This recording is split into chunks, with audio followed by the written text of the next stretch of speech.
Praise the lord. పరిశుద్ధతలో మహనీయుడు పరిపూర్ణుడైన క్రీస్తు యేసు శుభనామములో మీ అందరికీ పునరుత్థానపు బలము, ప్రభావము, శుభము కలుగునుగాక. ఈ దినపు యేసయ్య జీవపు మాట. రాజుల మొదటి గ్రంథం 9వ అధ్యాయం 3వ వాక్య భాగము. ఈ మందిరమును పరిశుద్ధపరచి ఉన్నాను. యేసయ్య ప్రార్థనా మందిరములో నాటబడి వర్ధిల్లుచు, మందిరమును ప్రేమించుచు, ఆయన మందిర ఆవరణములో ఒక్క దినము గడుపుట 1000 దినముల కంటే శ్రేష్టమైనదిగా ఎంచి, ఆయన మందిరములో చిరకాలము జీవించాలని ఆశతో ఈ ఆత్మీయ ప్రయాణములో కొనసాగుచున్న, పరమునకు పయనిస్తున్న నా దేవుని ప్రియ సంఘమా, ఆయన దృష్టియు ఆయన మనస్సును ఎల్లప్పుడూ ఉండు ఆయన మందిరములో మనమందరము నిలిచి ఉండవలెను.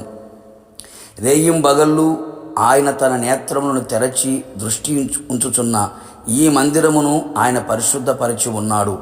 మన హృదయము దేవుని ఆలయమై ఉన్నది, మన దేహము ఆయనకు దేవాలయమై ఉన్నది కదా, మన మనస్సు ఆయనకు మందిరమై ఉన్నది కదా. ఆయన మనలను పరిశుద్ధపరిచే దేవుడై ఉన్నాడు.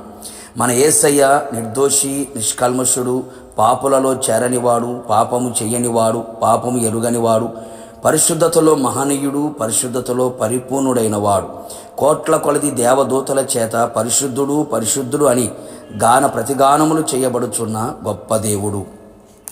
పరిశుద్ధతను కోరుకునేవాడు, పరిశుద్ధతను ప్రేమించేవాడు. పరిశుద్ధులుగా ఉండుటకే ఆయన మనల్ని పిలిచెను కదా. మందిరమునకు ఎన్నటెన్నటికీ పరిశుద్ధతయే అనుకూలమై ఉన్నది కదా. కావున మనము కూడా సమస్త ప్రవర్తన యందు పరిశుద్ధులై ఉండెదము. సమస్త మనుషులతో పరిశుద్ధత కలిగి ఉండుటకు ప్రయత్నించెదము. ఇహలోక మాలిన్యము అంటకుండా మనలను మనమే కాపాడుకొనేదము.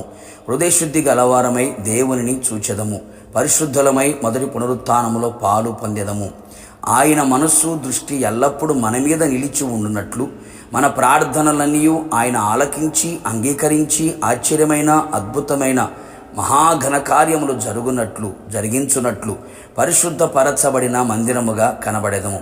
యేసు రక్తము చేతను, క్రీస్తు వాక్యము చేతను, క్రీస్తు ఆత్మ చేతను, ఆత్మ ప్రాణ శరీరములను పరిశుద్ధపరుచుకుని వారమై, మచ్చ, ముడత, డాగు ఎలాంటి కలంకము లేని వారమై పరిశుద్ధమైన మహిమగల సంఘముగా ఆయన ఎదుట నిలిచెదము.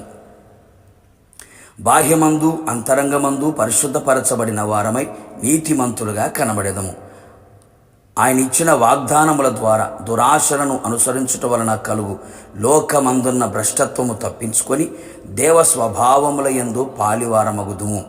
దేవుని భయముతో పరిశుద్ధతను సంపూర్తి చేసుకొనుచు, శరీరమునకు ఆత్మకు కలిగిన సమస్త కల్మషము నుండి మనలను పవిత్రులుగా చేసుకుందుము.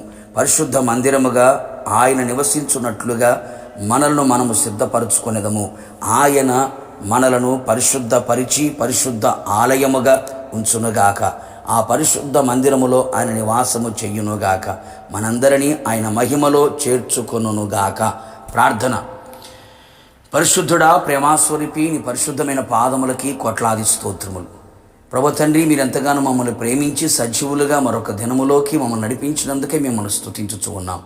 ఈ మందిరమును పరిశుద్ధపరిచి ఉన్నాను అని మీరు సెలవిచ్చి ఉన్నారు. మమ్మల్ని మీరు పరిశుద్ధపరిచే దేవుడిగా ఉన్నందుకే మిమ్మల్ని స్తుతించుచున్నాం. మీ రక్తము ద్వారా, వాక్యము ద్వారా, ఆత్మ ద్వారా, ఆత్మ ప్రాణ శరీరములని మీరు పరిశుద్ధపరిచి పరిశుద్ధ ఆలయముగా మమ్మల్ని ఉంచినందుకై మిమ్మల్ని స్తుతించుచు ఉన్నాం. మేము చేయుచున్న ప్రతి ప్రార్థనలను మీరు ఆలకించుచు ఉన్నారు. అలాగే మీ మనస్సు దృష్టి మా మీద ఉంచి ఉన్నారు. అందును బట్టి మీకు స్తోత్రాలు. మీ మహిమగల రాకడ కొరకు మమ్మల్ని అందరినీ సిద్ధపరిచి మహిమగల సంఘముగా, పరిశుద్ధమైన సంఘముగా ఎదుట నిలబడేంత వరకు మీ కృప మాకు సహాయము చేయమని, పరిశుద్ధ మందిరముగా మమ్మల్ని తీర్చిదిద్దినందుకై మిమ్మల్ని స్తుతించుచు యేసు నామములో అడిగి పొందుకున్నాము తండ్రి, ఆమెన్. నిశ్చయముగా మీరును మీ కుటుంబ సభ్యులందరూ పరిశుద్ధ మందిరముగా తీర్చబడుదురు గాక. God bless you.